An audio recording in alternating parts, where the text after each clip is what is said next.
How are you, sir? I'm wonderful, thank God. Um, just for the record, can you tell me your full name? Full name is Yusuf H. Shabazz. H? H represents Hassan. Okay, great. I understand you have a great story to tell, Yes, I do. so we're very anxious to hear your story, and you can begin when you feel like. Well, the story is about my life, what I went through, in the streets of New York City, you know, which was I call hell, you know. And at that time, there was crack cocaine, heroin was fading out. When I first came to New York, heroin was the big thing. It was killing people left and right. No one spoke on people overdosing from heroin. No governments, no mayors, nobody in politics had a word to say because it was killing only black folks. So they didn't care about the black. They didn't care about nothing, you know. They didn't speak on it at all. They didn't try to curb it. They didn't try to do nothing about it, you know. So as time went on, then we got into what they called the pill business. You understand?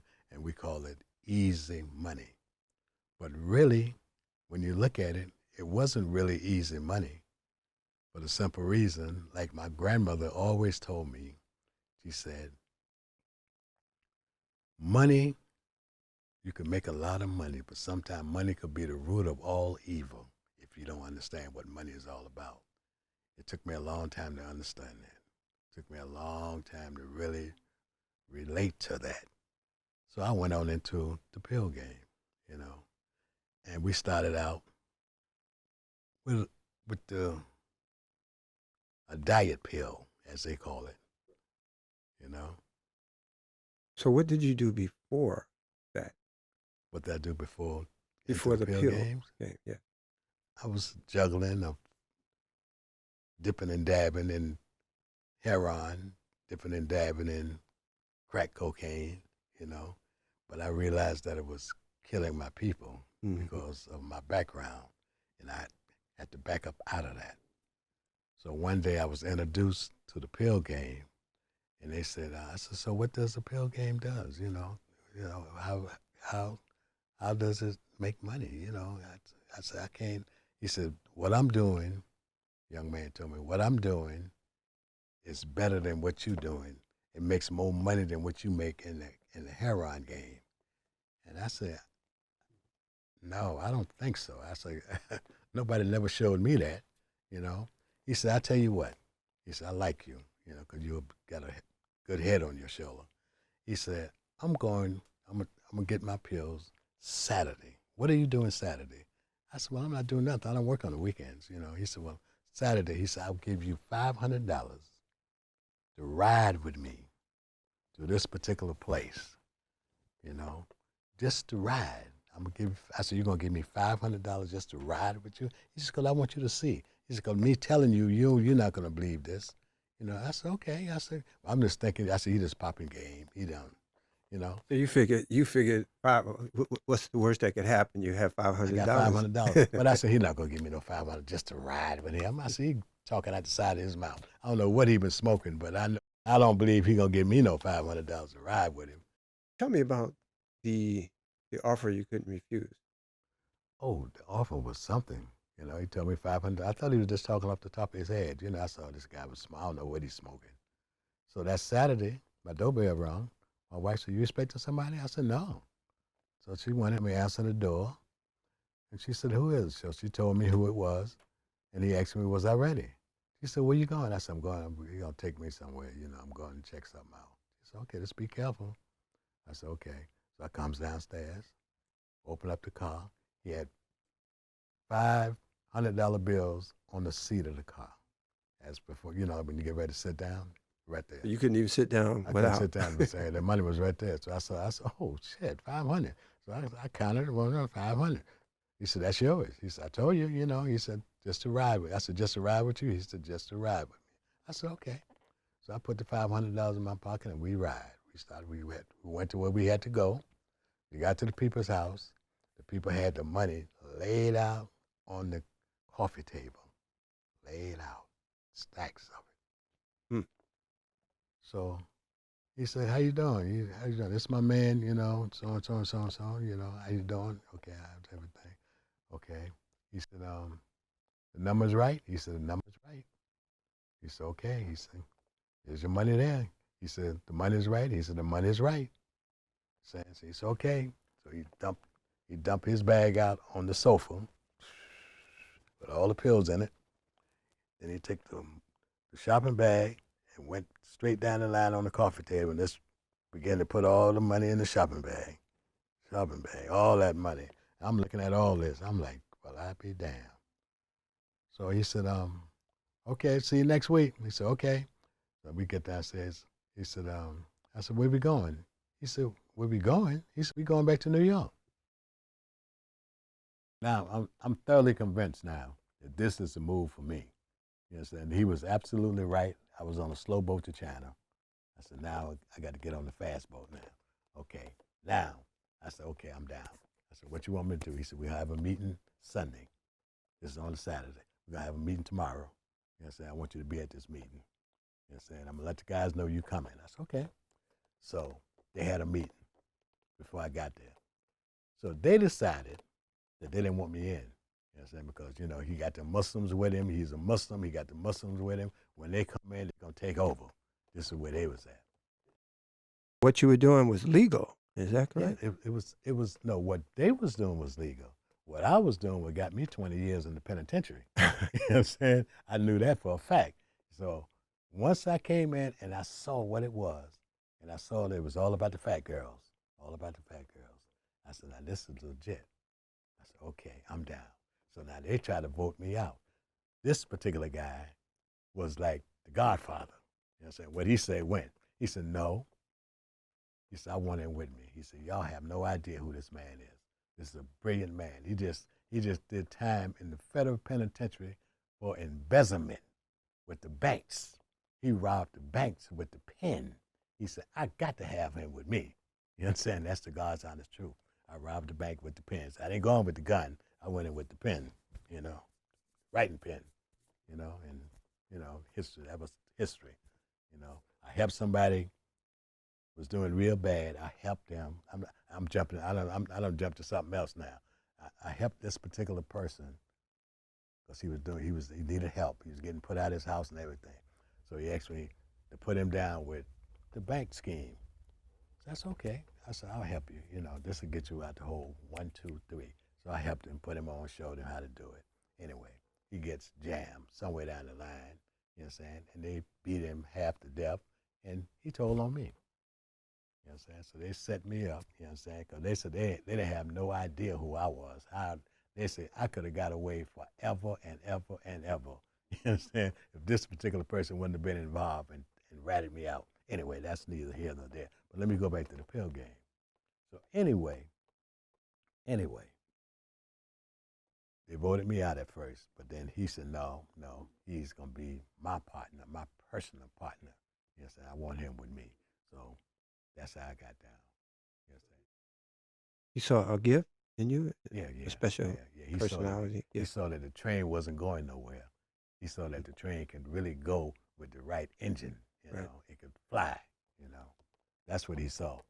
So after about a month or two with that, you know, I understood why they was having such problems. Although it was legit, but the way they was approaching it, it wouldn't have been legit for long because they was rolling with them fat girls, you know what I'm saying, in this white neighborhood in Brooklyn. There's certain neighborhoods in Brooklyn that's all Caucasian, all Jewish people. Y'all know this. All Jewish people, and no blacks, no Latino lives in this particular area in Brooklyn right today, right now. You know what I'm saying? So that was the first thing I saw. First thing I saw, them taking all these fat girls, black girls, white girls, Spanish girls, to these doctors. You know what I'm saying? That's a soto. Soon as they get out the car and start walking, you know what I'm saying? That's a Oh my God, what's going on here? You know, so that's automatically put the heat on you. So I told him, I said, listen, I'm gonna approach the doctor and tell him, listen, he don't have to do it like this. You know, he don't have to bring the fat girls, and I bring him the list of all the names, all my patients' name. You know, I'll present the list to him, and we got to have a briefcase full of money. This is the only thing they respect, is money. That's why they in the game, writing them prescription for the fat girls because they want the money. So we're gonna put this $50,000 in the briefcase, stack it up. When we talk to him with the list, we're gonna open up that briefcase and let him see that money. Open up that briefcase, and he saw that money. The man almost had a heart attack. He was like, "Oh my God, what's this? Is this for me?" I said, "Yes. All you gotta do is just fill the order. This is your money." He said, "That's all I got to do?" I said, "You don't have to see nobody. You don't have to talk to nobody. All you have to do is just fill the list. Write the prescription for each and every one of them names that's on this list. And I'll come by, whatever you say, pick my prescription up in an envelope, you know what I'm saying? And the money's yours. That's it." And that's how we started with the fat girls. We was rolling ever since. So tell me about the briefcase. Yes, when I present the briefcase to him with the list, and he opened up that briefcase and saw that money, he almost had a heart attack. I thought he was going to pass out. I know, I said, boy, I just hit the jackpot. You know, so he just saw the money. Because, you know, people is funny, especially, you know, Caucasians, you know, in positions. When they see a whole lot of money, it just, oh my God, you have no idea. It's amazing, you know. Because we all the same. I'm the same way too. If I see a whole lot, somebody bring me a briefcase full of money, and I see that money, I probably, oh my God, what? What is this all about? Tell me about this money. I want to know about the money. Is it clean money or dirty money? What kind of money is it? Well, I grab it. You know, I just want to know. You know, so what kind of money is it? You know, but after that, it was smooth sailing. You know, because no longer that we had to bring the fat girls in. You know what I'm saying? The fat girls was retired. We didn't need them no more. You know what I'm saying? We discovered a new way to China. All we did every week was brought him the list. And the list was legit because the list was real, you know? You know what I'm saying? It was really real. It was real people, you know? Address was the same, phone numbers, name, everything was the same. I just passed the list and passed the money, and we was on. And we was rolling from that point to this one. We did this for a long time until one day they decided that this particular pill that was for fat folks, it was called BI-62, BAMS. Who was it that decided that there was a reason to focus on the prescription drugs? It was the government, you know. See, the mistake that they really made, I'll be honest with you, when they took the fat girls off the market. See, the fat girls was good. All they had to do was just leave it like it was, you know. And the higher drugs, which is the laudanums, you know, and Oxycontin, that would have never came into existence because of the fat girls had everything covered down from A to Z. Well, when they took the fat girls off, and usually when they take a product off the market, say we're in March now, and they decide that they want to take this product off the market, usually they do it 2000 in the fiscal year, the new year coming in. As of January the 1st, this product would not be in existence. You know what I'm saying? But what they did, March, they said as of June the 1st of this year, that product would no longer be in existence. So they were on a fast track. It was on a fast track. You understand? Right. It was part of their destruction. You know, as far as the drug is concerned. You know, and that opened up the door because we were scrambling to figure out which direction we was gonna go in. You know what I'm saying? As far as, you know, these illegal pills, you know, because as far as we was concerned, it was illegal. What can we do to not be equal to the fat girls pills, but better than the fat girls pills. Since they were going to take us to another level, we might as well go all the way with the other level, you know. So we decided, my son, he became a doctor. He went and got the doctor's book on the pills, you know. So let me ask you something. Yes. Up until now, I've heard you emphasize we quite a few times. Is this the first we when you were working with the person who took you to DC, or is this It a was different categories.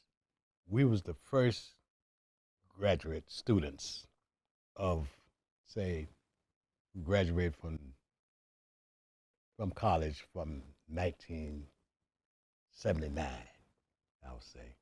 You know, we was the first student, you know. And said, but then there were students after us, you know what I'm saying, that took it to another level. You know what I'm saying? That particular level, we opened the door for them to come in on another level. You know what I'm saying? I was caught on this level. You know what I'm saying? They trapped me off. You know what I'm saying? Although it was legal, you know, it was something that caused me to get jammed, you know, and they wanted to know, what was your secret? How did you came about organizing this like this, you know? And I'm like, I don't know. He said, you have to know. You know, how did you do it? I said, I really don't know. He said, well, who all was involved? I said, I really don't know. How many people was involved? I really don't know. I don't know nothing. You know, so I have nothing to say, not today, not tomorrow, not never. I have nothing to say. Whatever you think it is, then you got to figure that out yourself. I'm not going to help you do or say anything about anything. You know what I'm saying? I rest my case. You know what I'm saying? That got me a little time, you know, a little time, you know. But it was all good, you know, because I learned a lot from that. You know, I learned a lot from that. But it went from the fat girls to a higher level. I mean, it was beyond my imagination. You know what so I'm saying? my I think so at some point you transition into a big operation. Yes, it Oh, was gigantic because it was, oh my God, it was, we was into the, we became millionaires after the fat girls because we was on a faster track, you know, and we had to, it was different ends that we had to put into into the mix in order to make it a fast track. You know what I'm saying? We had to have IDs, we had to have we had to have people who got ailments, you know, like back trouble, arthritis, rheumatism, you know what I'm saying? All kind of all kind of pain. You know, you had to be in severe pain in order to get to where we had to go, you know? And because we was able to understand that it was about the pain, the only body can get this particular item is people that was in pain, you know? And we took it from there. We went from there, and that's it. It just opened up millions of doors. tell me about your transition from, say, the fat girls to the federal scene, if you will, or the national scene, and what was going on in the political arena at the time. Well, once we left the fat girls, now we had to figure out a way how to get to the moon, you know? We on Earth. We got to figure out how we gonna get to the moon now. You know what I'm saying? So we had to do a lot of studying, a lot of research. You know what I'm saying? And we did, and we discovered that pain pill was the key. You know, how did we get the pain pills? We know what we did with the fat girls. We just give the list, give the money. You know what I'm saying? We couldn't do that, and this was a higher level here now. We dealing with higher ups. We dealing with this this this is a part of the federal government now that we tapping into, you know, so we can't roll in there with no briefcase full of money, you know what I'm saying, and giving no list. That don't exist. That's a no-no. So we just had to figure out a better way to do it, you know. So the best way that we figured out at that time was patience. Patients that was ill, not that we was playing on the ill patient, no. You know what I'm saying? A lot of people walk around here that's got back trouble, you know what I'm saying? And, they healthy, but they just got back problems. They might have arthritis, they might have something wrong with the blood, you know what I'm saying? And, these are the people that you're searching for, you know. And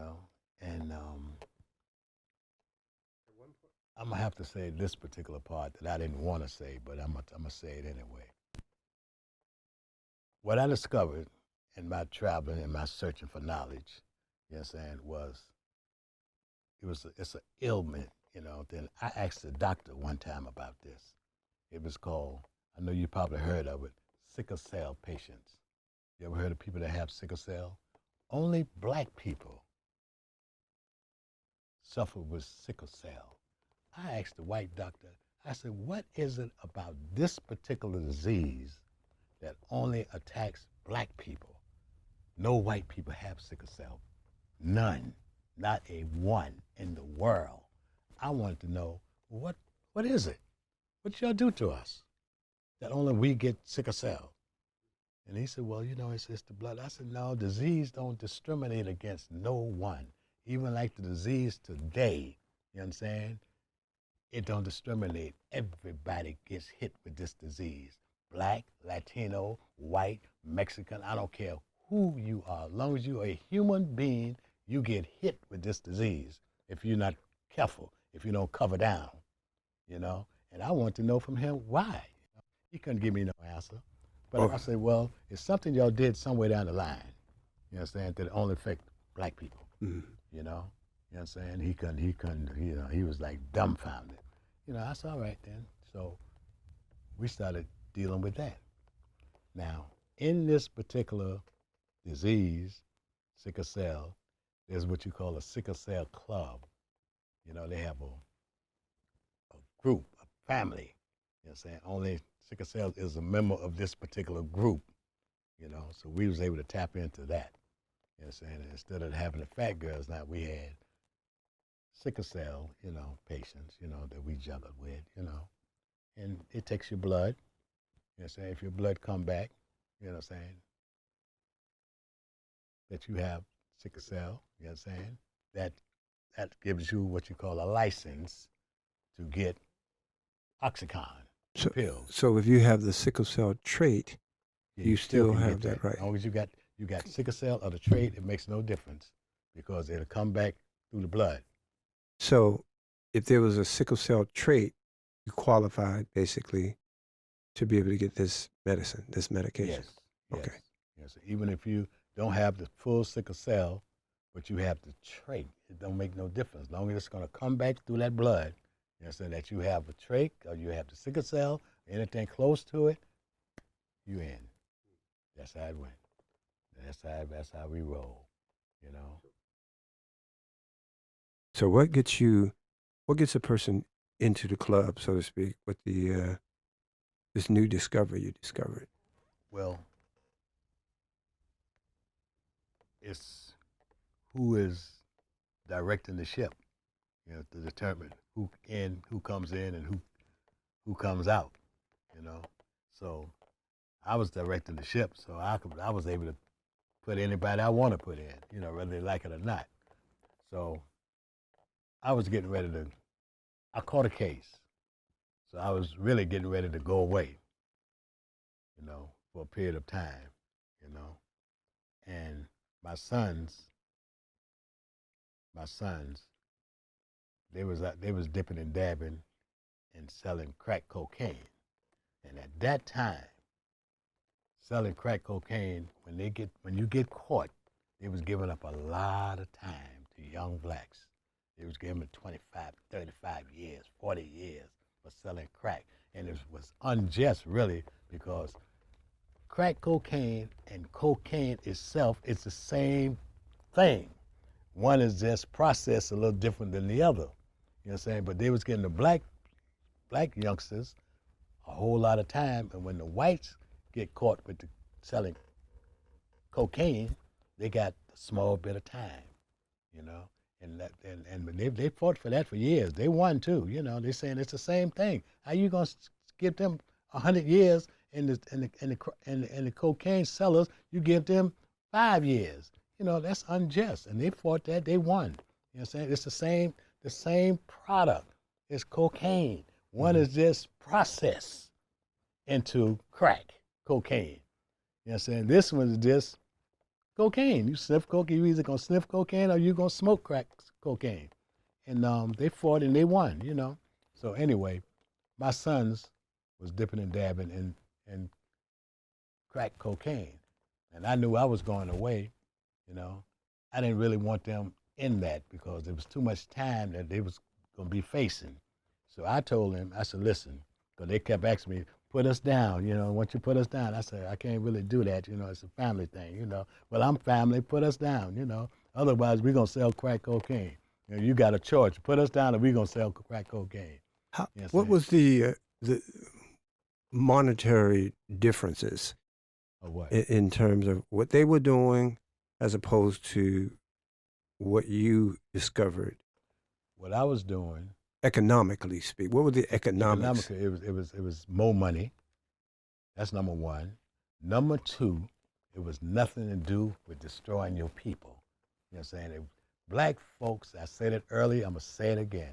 Black folks do not take pills, not that kind of pill. You know what I'm saying? They might take a little aspirin or something for a headache or something, but not that particular powerful pill. They don't take that. Not black folks. You know what I'm saying? White folks take that. They take that and plus anything that's beyond that, they'll take it. You know? So now that's the difference. You know what I'm saying? So I chose to pull them out of selling crack cocaine and put them into the legal prescription drugs. You know what I'm saying? I had to do it like that. This is way, this is way my sons came in, and I was driving the car so I could put whoever I want. I put my sons down. It was a little problem at first. I told them, man, this is my sons. I ain't saying that. Y'all don't want to put your children down. You know what I'm saying? I'm putting my sons down. You know what I'm saying? I don't want them selling no crack cocaine. And I know y'all don't want them selling no crack cocaine either, you know, so you got to put them down. It's a new time now. You know what I'm saying? Our time is up. You know what I'm saying? We old heads got to step aside and let the youth take over. And that's what we did. So, Step aside and let the youth take over. so technically, it was still legal. That's why you were It trying to was get still them. legal, yes. I see. You know what I'm Okay. saying? It's still legal today, believe it or not. What You know what I'm saying? Now, what would what you? make it illegal That's right. is when you begin to roll on the doctors with 10 different people, you understand, saying they got the same ailment. No, that ain't gonna work today. You know what I'm saying? Everybody ain't got sickle cell. Everybody ain't got no back problems. Everybody ain't got arthritis, rheumatism, you know what I'm saying? Or whatever disease, whatever pain you in. Everybody don't have that. Maybe one, maybe two, but not 20, 30, 40, 50. No.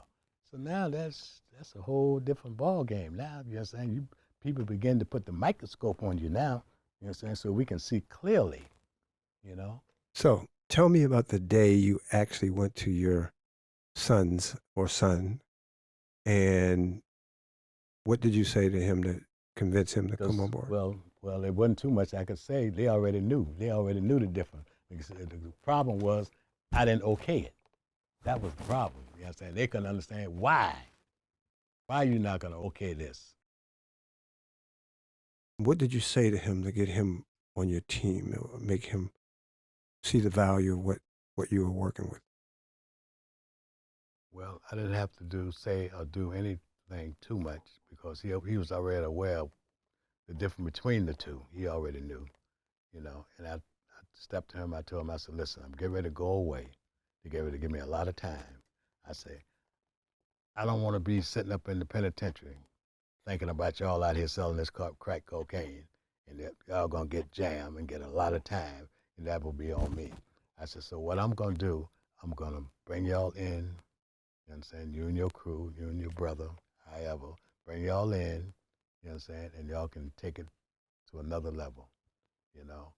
and forget about the crack. I said, the only way I'm gonna do this is you got to promise me that y'all gonna give up the crack business right now. So you felt that it would be on you something happened to your son Yeah. in the street game doing Yes. the Yes. crack cocaine. Yes. They've got a lot of time. You know what I'm saying? I would feel real bad because I didn't put my foot down on telling them I don't want y'all selling that to your people. You got to give it up.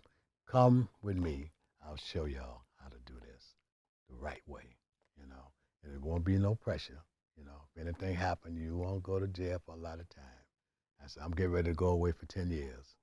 You know, 10 years go by real fast. 10 is better than 20. 10 is better than 30. So I'll take the 10. Shit, you know? That's a very interesting way to look at it. Yeah. Okay, so without going too far in front of you, but in our pre-conversation, um, I believe you mentioned what actually happened. They listened, you know, cause they really wanted to come, you know, but I was blocking it, you Uh, know. Then I opened up the door and said, now y'all can come in. I'm getting ready to go do this time. I want y'all to come in, learn this and do this. You understand? I will feel better. I'll be able to do my time in peace. I feel much better. Y'all were walking on this side of the street rather than walking on the other side of the street. It's raining over there. You ever been down south where when the rain comes, it rains on one side and the sun is shining on the other side? You don't see that too much today, but that back in the day, that it used to be like that. You know what I'm saying? On one side of the street, it's pouring down rain. On this side of the street, the sun is shining bright. I said, yeah, I don't want you on that rainy side. You got to come on the sunny side, you know, and you'll be okay, you know. And that's opened the door for my children, young folks, to take it to another level. That's chapter 2. I just got finished telling you about chapter 1. This is chapter